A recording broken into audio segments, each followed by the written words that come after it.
है आपका आप सबके पसंदीदा यूट्यूब चैनल लक्ष्य इंस्टीट्यूट ऑफ एक्सीलेंस में। दोस्तों अपन आज करंट अफेयर से कुछ फैक्ट डिस्कस कर रहे हैं जो कि अपन डेली करते हैं।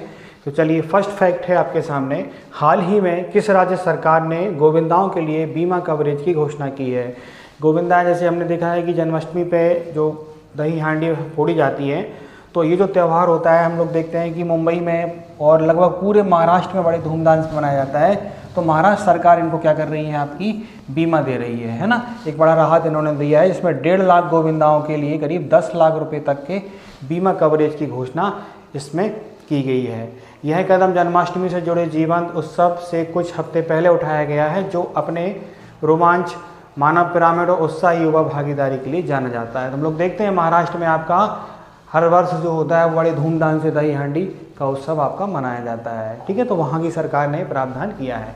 नेक्स्ट फैक्ट है, हाल ही में सवेटिकल अवकाश योजना शुरू करने वाला पहला राज्य कौन बना है। तो कौन बना है पहला राज्य, अभी हमने देखा कि सिक्किम ने ये घोषणा की है। तो सिक्किम के देख रहे हैं हम लोग यहाँ पर कि भारत का पहला राज्य बना है जिसने सरकारी कर्मचारियों के लिए जो है वो आपका ये अवकाश देने की घोषणा की है। क्लियर है ना। तो इसके अंतर्गत देखिए क्या किया जाएगा कि ये जो है इसमें अगस्त 2023 में शुरू हुई इस योजना के तहत कम से कम 5 साल की सेवा वाले नियमित कर्मचारियों को 365 से 1080 दिन तक का 50% बेसिक वेतन पर छुट्टी ले सकते हैं। इस दौरान उनकी वरिष्ठता और सेवा बनी रहती है। सरकार 1 महीने की नोटिस पर कर्मचारियों को वापस बुला सकती है। ये घोषणा यहाँ पर की गई है, तो ये आपको याद रखना है। ठीक है, नेक्स्ट है आपके पास कि अभी हाल ही में किसके लिए आपका 43वें लोकमान्य तिलक राष्ट्रीय पुरस्कार से सम्मानित किया गया है ना। किसके लिए दिया गया है, हमारे नितिन गडकरी जी के लिए आपका ये पुरस्कार दिया है। केंद्रीय मंत्री नितिन गडकरी ने पुणे में आयोजित एक समारोह में 43वें लोकमान्य तिलक राष्ट्रीय पुरस्कार से सम्मानित किया। लोकमान्य तिलक स्मारक ट्रस्ट द्वारा प्रदान किया जाने वाला यह पुरस्कार राष्ट्रीय प्रगति में महत्वपूर्ण योगदान के लिए आपका दिया जाता है ना। ये आपको याद रखना है। जिनके द्वारा देखिए हम लोग देख रहे हैं सुशासन के कार्य, गडकरी ने सुशासन के माध्यम से लोकमान्य तिलक के स्वराज के दृष्टिकोण को आपका स्वराज में बदलने का कार्य आपका किया है। ये आपको याद रखना है। क्लियर है ना। नेक्स्ट फैक्ट है आपके सामने कि हाल ही में किसने वित्तीय सलाहकार रक्षा सेवा का पदभार ग्रहण किया है ना। यानी फाइनेंशियल एडवाइजर डिफेंस सर्विसेज में कौन बना है, ये कौन बने हैं आपके रक्षा मंत्रालय ने 1 अगस्त 2025 को घोषणा की है कि डॉक्टर मयंक शर्मा जो है वो आधिकारिक तौर पर वित्तीय सलाहकार आपके घोषित किए गए हैं, है ना। तो भारतीय रक्षा लेखा सेवा के 1989 बैच के एक अनुभवी अधिकारी हैं डॉक्टर शर्मा। विभिन्न प्रमुख पदों पर आपके रह चुके हैं, है ना। इनके द्वारा आपकी समृद्ध प्रशासनिक और वित्तीय अनुभव लेकर आपकी हैं, है ना। लेखा रक्षा में 30 से अधिक वर्षों की सेवा के साथ कैबिनेट में, सचिवालय में भी इन्होंने कार्य किया है। तो काफ़ी अनुभवी व्यक्ति हैं, ये आपको याद रखना है। कौन, मयंक शर्मा जी। ठीक है।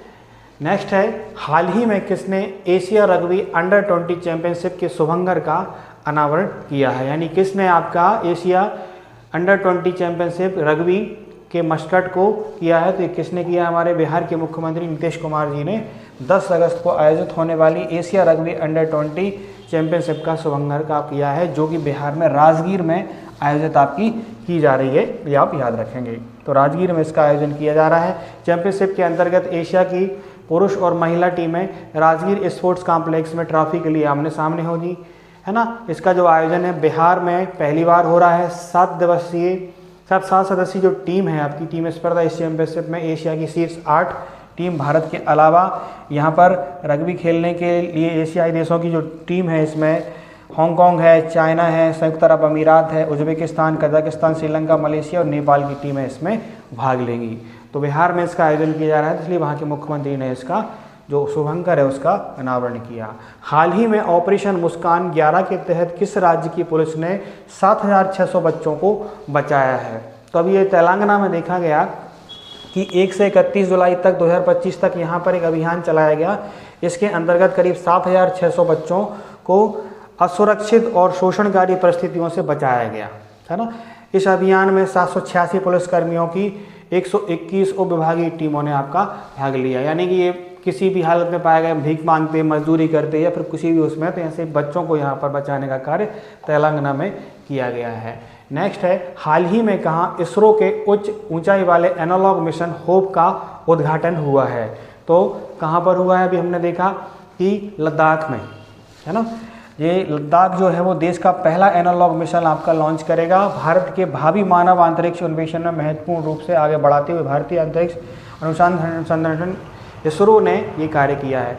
Analogue station human outer plate आपके एक्सप्लोशन स्टेशन, जिसका औपचारिक उद्घाटन इसरो के अध्यक्ष डॉक्टर बी नारायणन ने किया। ये एरोस्पेस इंजीनियर राहुल मेघापल्ली और खगोल जीव विज्ञानी यमन अकोट को अलग कर दिया गया है ना। ये आपको याद है। उद्घाटन के दौरान नारायण ने कहा कि यह एनालॉग मिशन एक सिमुलेशन से कहीं अधिक है, बल्कि यह भविष्य के लिए एक आपका पूर्वाभ्यास है ना। ये अनुमान लगाया गया क्योंकि देखिए भारत अभी काफ़ी कुछ अंतरिक्ष के क्षेत्र में नए नए कार्य किए जा रहा है, उसी के अंतर्गत ये आपको याद रखना है। अभी हमारे भारत के एक अंतरिक्ष यात्री शुभांशु शुक्ला जी का भी आपने नाम सुना हो, जो भी अंतरिक्ष में रहकर भारत वापस धरती पे वापस आए, जो भारत के व्यक्ति हैं, है ना। उनसे संबंधित प्रश्न भी अभी आगे आपका आने वाला है। कि नेक्स्ट है आपके पास कि हाल ही में भारत को किस देश से 16 एयरबस C295 सैन्य परिवहन विमान की अंतिम खेप प्राप्त हुई है। तो ये देखिए 295 आपका विमान है, ये आपको दिख रहा है बैकग्राउंड में। भारत को स्पेन में आपका निर्धारित समय से पहले आपके एयरबस 295 विमानों की अंतिम बैच प्राप्त हो गया है। भारत को 16 एयरबस C295 सैन्य परिवहन विमान का अंतिम बैच प्राप्त हो गया है, जो उसकी रक्षा क्षमताओं को एक महत्वपूर्ण आपका उन्नयन का प्रतीक है। हस्तांतरण के बाद आपका स्पेन के सेविलिया में भारतीय राजदूत आपके दिनेश, हम देख रहे हैं यहाँ पर कि स्पेन से आपका प्राप्त करने के लिए वहाँ पर कार्यक्रम का आयोजन किया गया, उसमें आपका ये है ना। तो एयरबस में इसको बनाया गया है।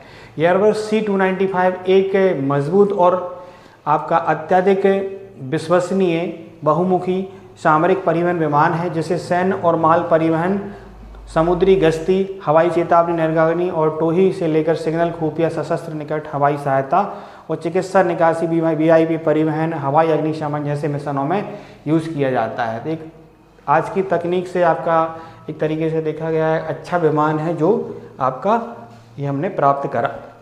नेक्स्ट है, हाल ही में कहाँ शुभांशु शुक्ला के नाम पर नई सड़क का नाम रखा गया है। शुभांशु शुक्ला जो अभी अपने चर्चा किया कि भारत के ये अंतरिक्ष यात्री हैं जो अभी हाल ही में अंतरिक्ष में जाकर आपके वापस आए हैं धरती पर, है ना। तो उत्तर प्रदेश की राजधानी लखनऊ में भारतीय अंतरिक्ष यात्री शुभांशु शुक्ला जो हैं आपके, इनके नाम पर आपका सड़क का निर्माण किया जा रहा है। यह जो सड़क है शुभांशु शुक्ला सड़क मार्ग आपका है लखनऊ से त्रिवेणी नगर के लिए जाएगी, जहां उनका पैतृक गांव है, वहीं पर इसका नाम इन्हीं के नाम पर आपका रखा गया है। ठीक है फ्रेंड्स, तो ये कुछ फैक्ट हम लोगों ने यहाँ पर डिस्कस किए, इनको अपन ने जाना। और भी आप लोग अपने मन से भी तैयारी करते रहिए, करंट अफेयर्स को डेली आप लोग पढ़ते रहिए, डेली की खबरें जो आ रही हैं उनको आप लोग नोट करते रहिए, ये भी हम लोग कर रहे हैं। इससे कुछ नियमितता बनती है, अगर आप रेगुलर देखते रहेंगे तो लगभग आपको पता चलता रहेगा। और हमारे चैनल पे कुछ क्विज़ के माध्यम से मैं फैक्ट भी अपलोड करता हूँ, उनको भी आप लोग देखते रहिए। ठीक है, तो जुड़े रहिए हमसे। जिन लोगों ने चैनल को सब्सक्राइब नहीं किया है वो चैनल को सब्सक्राइब करें। वीडियो पसंद आ रहे होंगे लाइक करें, इनको अपने दोस्तों को शेयर करें। ठीक है, जय हिंद, जय भारत।